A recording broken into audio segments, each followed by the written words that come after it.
going to keep our fun show going. I'm ready for our next guest whenever my team is ready to bring up my next guest for us. So we go from startups to EBITDA, numbers, how do they work? We go to dental school and they talk a lot about crown preps, a lot about emergence profile, but not nearly enough about the exciting world of P&L. So we have two people here who talk about P&Ls all the time. So Jared from Duckett Lad CPA and advisor, awesome key resource and sponsor, and Caleb, introduce yourself to our audience and just take a minute and share what you guys do in your daily dentisting day to increase happiness for dentists. Yeah, definitely, Paul. Appreciate you having us on here. And I would say, hey, that book from Jamie, $1.99. I mean, that's a deal right there. If you could also include a plane ticket for us to go down to Puerto Rico and visit exactly. Jamie, that's one even winner. better. That's Ariel's going to put her name in the box every time for the one winner plane ticket. Yes. I love it. But no, appreciate you having us on here. Jared Duckett, Duckett Lad, Dental CPAs and Advisors. I mean, really, we jump in and make dentists' lives better. You know, we work with dentists all across what we call a dental momentum journey, all the way from looking to purchase a practice, you know, going into once they purchase a practice or start up a practice, get in and get that foundational practices or principles in place, gain traction in your practice in phase 5 just to get better, more efficient, more profitable. And then even in the phase 6 where we help practices look at selling their practice, leaving a legacy and so forth. So really we just like to make One thing I'll share, and you guys can use this, I want to talk to Caleb in a minute. And I went to Penn Dental, which had a very amazing legacy of these amazing dentists who were perioprosthodontists, and they did big cases. They always begin with the end in mind. And, you know, it's kind of funny to have you on right after Jamie. You're thinking of starting up a practice, and really at the same time, you have to think about when you're going to sell that thing that you're going to start up. And it might not be for decades, but beginning with the end in mind is so important. Caleb, what do you do in your daily life to help dentists?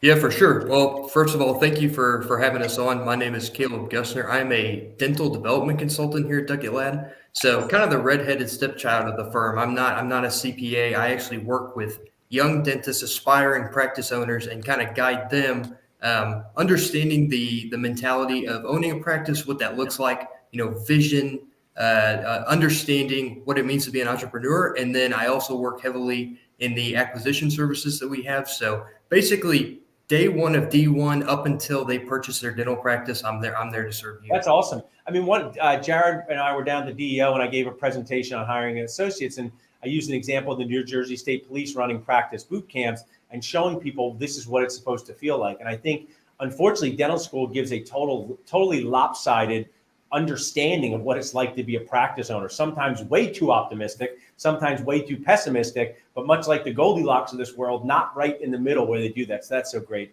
Jared or Caleb, what are some things that you guys find in dealing with dentists each day where maybe there's a myth or maybe a misunderstanding? It could be about numbers or the process, but I really like to reveal, you know, hey, dental school does not prepare us to think about these things. What are some of the things your clients are thinking about more because of working with you, or just how you have to remanage their expectations and say, hey, I know you want a CEREC, but that is not in your budget at this time. So Jared, I'll be glad to hear from you on that. Yeah, 100%. I think one of the biggest things that I see, and literally Caleb and I just got off a call with a lady looking to buy into a practice, is dentists sometimes, I say sometimes, a lot of the times, no offense, they just don't know their numbers. You know, so one lady wants to sell half of her practice for X, and you dive underneath the hood, look underneath the hood, and it's like, this thing is crazy high overhead. It's not producing. It can't even sustain another partner buying in.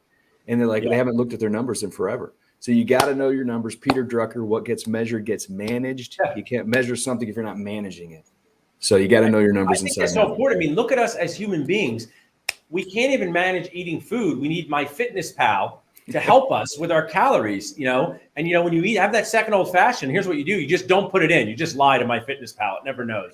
But that happens in the dental world too, right? Where these feelings that dentists want, and sometimes they come from such good places, I'm sure, Caleb, where they want to provide great service or they want to take the next step. So if you were talking to someone in this stage, Caleb, of, you know, getting into their practice, what are some things that they could be doing to prepare, whether it's management books, whether it's reading P&Ls? Is there anything you give our audience? What could they do to prepare for practice ownership?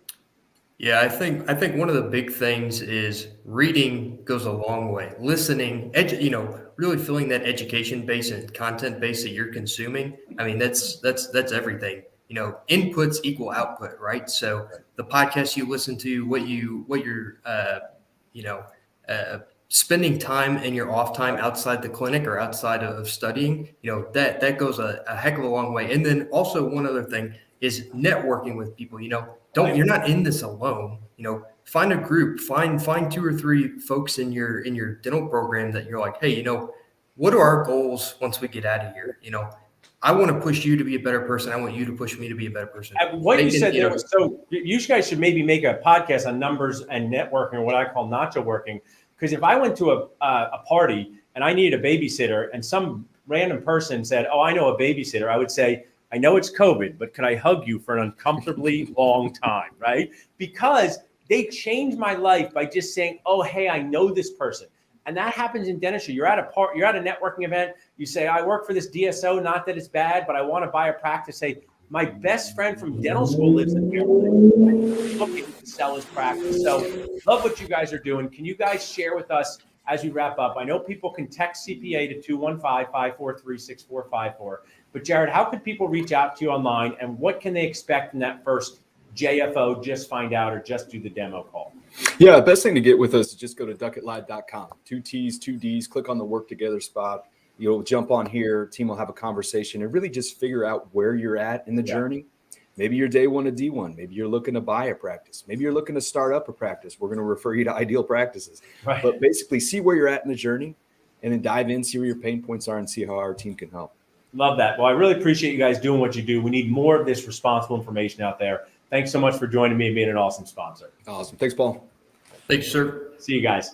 So as you can see, starting up a practice, knowing your numbers, networking, all the things you get here on Talking Nachos.